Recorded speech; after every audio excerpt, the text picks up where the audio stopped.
ดไฟไปเฮือนเขยเด้อเนาะก่อนจะได้หมอนต้องได้เสียต้องได้กินเหล้าก่อนว่าซั่นกินเหล้ากินเบียร์ก่อนจอกบ่ง่าย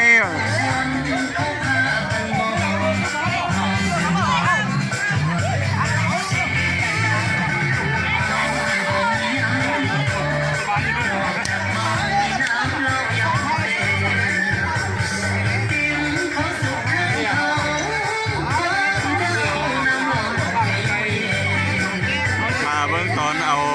เครื่องเนาะระบางยืดข้อให้ซ้ำเหนือ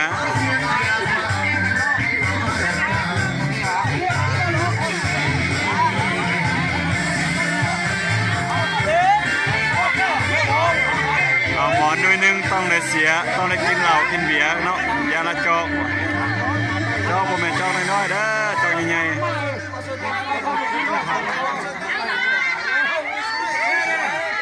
หาเบิ้งจับอยู่ในกระตุกเหล้าขาวเด้อจับอยู่บนเมนน้ำดื่มเด้อตุกเหล้าขาว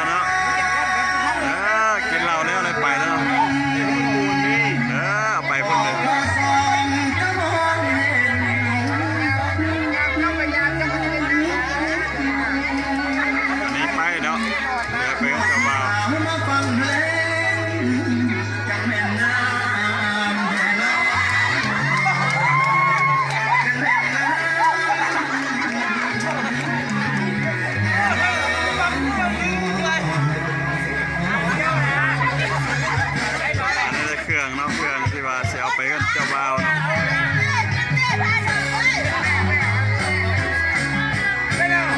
ในเครื่องแล้วก็ไปกันเจ้าสักไปกันเจ้าบ่าวเด้อ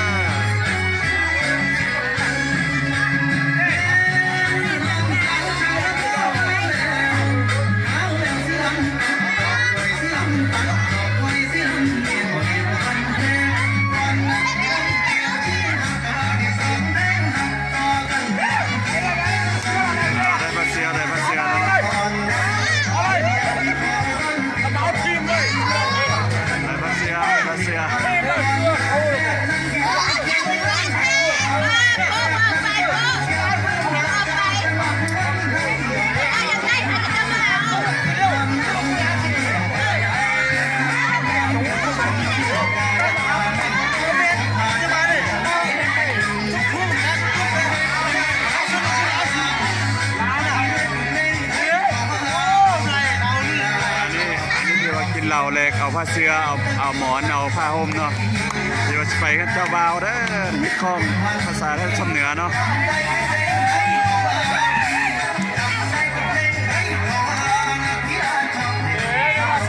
กินเหล้ากินเบียร์แล้วก็ต้องได้ผ้าเสื้อไปเนาะเป็นจะได้กระเบื้องน้ำกันเด้อเราฟังติดตามซองเลยเด้อ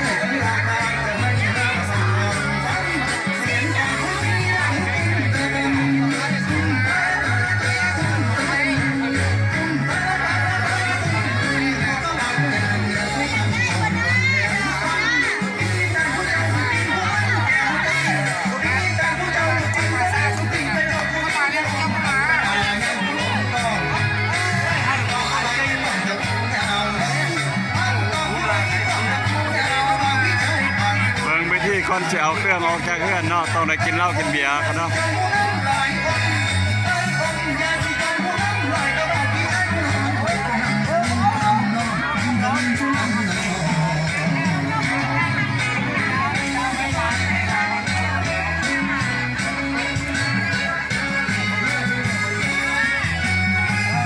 แล้วบางเจ้าเบียร์แรกเอา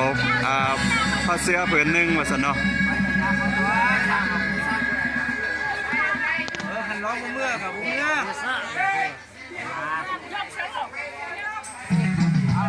เอากินเบิดได้ผ้าเสื้อผืนหนึ่งเลย